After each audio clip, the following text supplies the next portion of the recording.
C'est cet homme, Michel Vigne, vice-président de la CASAP, association organisatrice du centenaire, qui en eut l'idée. Et c'est Jean-Claude Hironde, président de la CASAP, qui la fit triompher, soutenu par tout un village mobilisé pour accomplir cet exploit, faire revenir le fossile original dans son village pour fêter dignement le centenaire de sa découverte. Il y a 100 ans, le 3 août de 1908, il n'y avait pas tous les médias, il n'y avait pas toutes les télévisions, il n'y avait pas tous les journaux. Et bien, 100 ans après, on remet les choses à l'heure.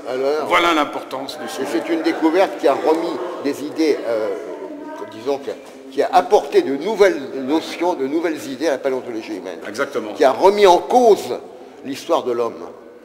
Oui. Qui a remis en cause l'histoire de l'humanité. L'histoire de l'humanité. Voilà. Ben oui, ouais, ça commence à aller bien.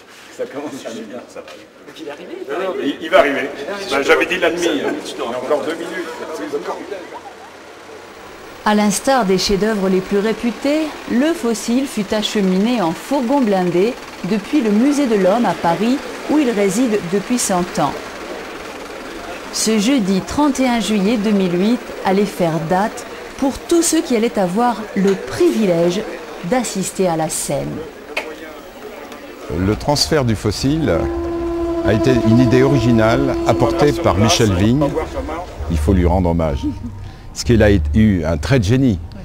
Alors il y a eu une période d'1 an où on nous a expliqué en long, en large et en travers que c'était impossible. C'était impossible de faire sortir ce fossile du musée de l'Homme, où il était, disons, conservé avec beaucoup de précautions depuis 100 ans. Depuis sa découverte, il était conservé dans le musée de l'Homme et jamais on ne le laisserait sortir. Un jour, après 1 an de renoncement, Cédric Beauval, qui est l'archéologue d'Archéosphère, qui est actuellement en train de fouiller sur le site de la Bonneval, avait demandé à regarder, en tant que professionnel au musée de l'Homme, le fossile lui-même, à faire des études sur la partie des os, la surface des os, pour voir si on pouvait tirer des choses, et puis en conclure des états sur la conservation du fossile. Et comme il m'avait prévenu qu'il était au musée de l'Homme ce jour-là, j'ai dit, ben, ça m'intéresserait aussi, moi, de voir ce fossile dont tout le monde parle, parce qu'il n'était pas exposé au musée de l'Homme, hein, il était dans des caisses. Et donc je suis allé, j'ai prévenu Cédric Beauval et j'ai dit, ben, j'irai au musée de l'Homme tel jour et je verrai, et j'ai tenu le crâne dans les mains pour la première fois de ma vie, c'était très émouvant. Monsieur Philippe Ménessier, du Muséum national d'histoire naturelle, musée de l'Homme, sachant que le président de la CASAP, entre-temps j'étais devenu président de la CASAP, était dans ses locaux, dans ses bureaux, est venu me saluer. Et alors, c'était dans un couloir du musée de l'Homme, un petit peu obscur, rempli de caisses où on conserve les fossiles. Incidemment, la conversation s'engage. Et puis, on était en train de regarder le fossile. Et je dis, mais vraiment, c'est pas possible de le sortir du musée de l'Homme et de nous le prêter pour la célébration des centenaires. Et Philippe Ménessier, qui est donc conservateur des collections au musée de l'Homme, me dit, bah, on devrait y arriver.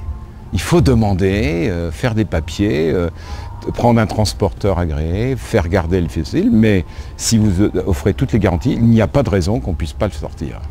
Et de là, l'idée est redevenue plausible de faire sortir le fossile du musée. Et aujourd'hui, nous pouvons dire que c'est fait.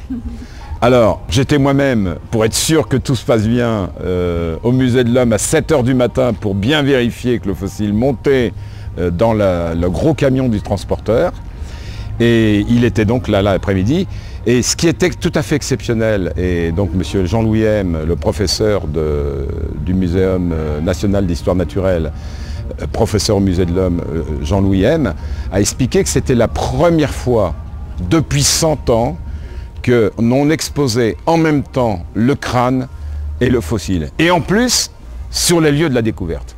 Ça, c'est quand même une puissance émotionnelle tout à fait exceptionnelle. Et je pense que tout le monde l'a ressenti lorsque nous avons inauguré l'exposition du fossile de l'homme de la Chapelle-aux-Saints dans cette belle église de la Chapelle-aux-Saints.